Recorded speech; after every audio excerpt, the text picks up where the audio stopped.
Good afternoon, boys and girls. All right, today we have a beautiful science lesson about adaptation. I'll talk about it a little bit, but today's objective is we're going to learn how living things adapt to their environment. So everything has adapted to be able to survive and meet its basic needs. We're going to be looking at page 345 all the way to page 353. And our homework is going to be page 354, 355, and 356. First, let's discuss about the word that we're going to talk about today, which is adapt or adaptation. This is the word that's so beautiful because every living thing, every plant or animal has changed over many, many years. And the reason why it's changed is because it needs to meet its basic needs. Now we're going to be looking at some pictures right now to see how a living thing, how a plant or animal has changed so it can eat or how it can survive and protect itself. So that's how it changes to meet its basic needs. That's what adaptation is. Let me read it again. Adaptation is how a plant or animal changes to meet its basic needs. So let's look at the book. So we're going to be reading through here. And we're going to be looking at several examples. So here at the bottom we have water lilies. If you notice, you've seen these before at the pond. These water lilies come all the way from the bottom of the floor of the lake or the pond, and they reach all the way up. And it reads right here, water lilies have long stems that let their leaves reach the water surface. There the leaves get sunlight. So the lilies have to come all the way up to the top. If you see the picture here, look how long the stem is. It has to reach all the way to the top to get sunlight. That's how it adapted. Now let's look at this cactus here. How has this cactus adapted? Well, the skin. A cactus lives where it's dry.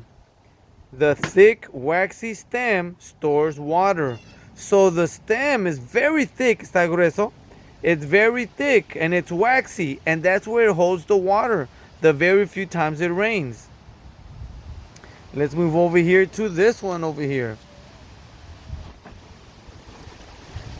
The rainforest leaves. I don't know if you've noticed or if you've seen in movies, those are they have very big leaves, humongous leaves. Now, why are the leaves so big in the rainforest? Well, they have to be that big because they're at the bottom of the rainforest. They don't get a lot of light. So they need these big leaves to get as much sunlight as they can. That's how this plant adapted. Ooh, let's look at these cute little penguins here. We're going to talk about these little penguins. We're not going to be bullies because we're going to call them a little fat. But the reason that they're a little fat, están gorditos, llenos de gordura, it's so they can stay warm. So this is how a penguin adapted because it lives on the ice. So it has a very thick layer of fat. Tienen gordura para mantenerse calientitos. That's how a penguin adapted. The camel has long eyelashes, cejas, so the sand will not get in its eyes. Ooh, let's look at this animal here. I think it's a sea lion. This sea lion, where do you think this sea lion lives? Look, it's pretty fat. Does it live in dry, sandy place? Or does it live in a cold water environment? You put a circle. Which one do you think it is? Now, the one that we all know is a giraffe. What kind of adaptation does a giraffe have? It needs to meet its need. It needs to be able to eat. So how did it change? It got itself a long neck. It took lots of years, right? It's adaptation. But it has a very long neck for it to be able to reach its food. That's how the giraffe adapted. Cactus and nopal. Now we're going to be talking about protection. Protection. How does it protect itself? Well, delicious, una tuna.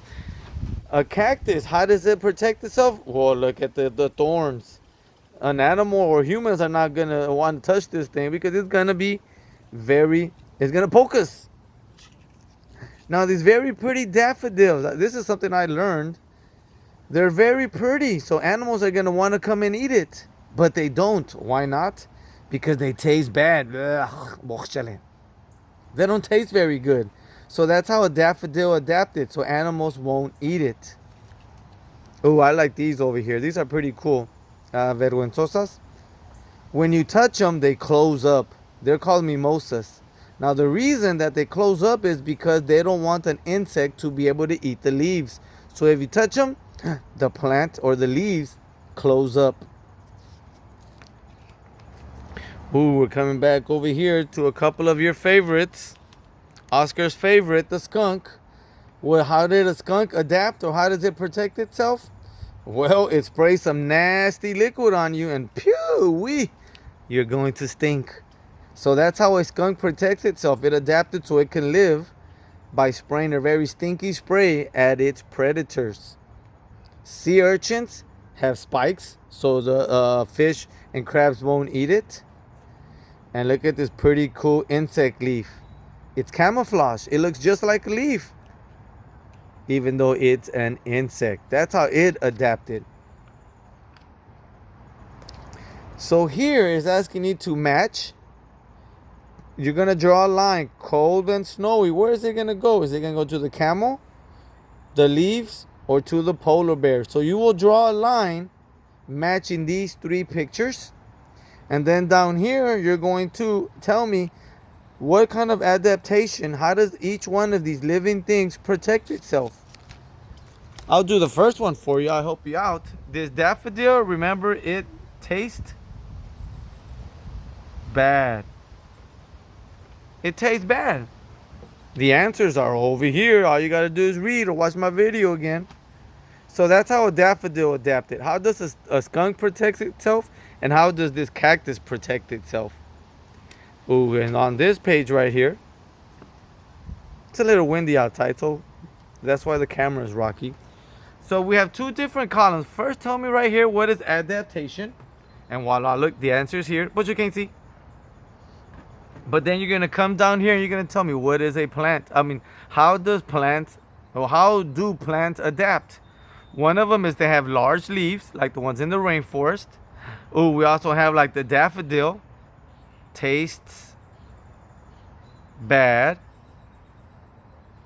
The water lily has long stems.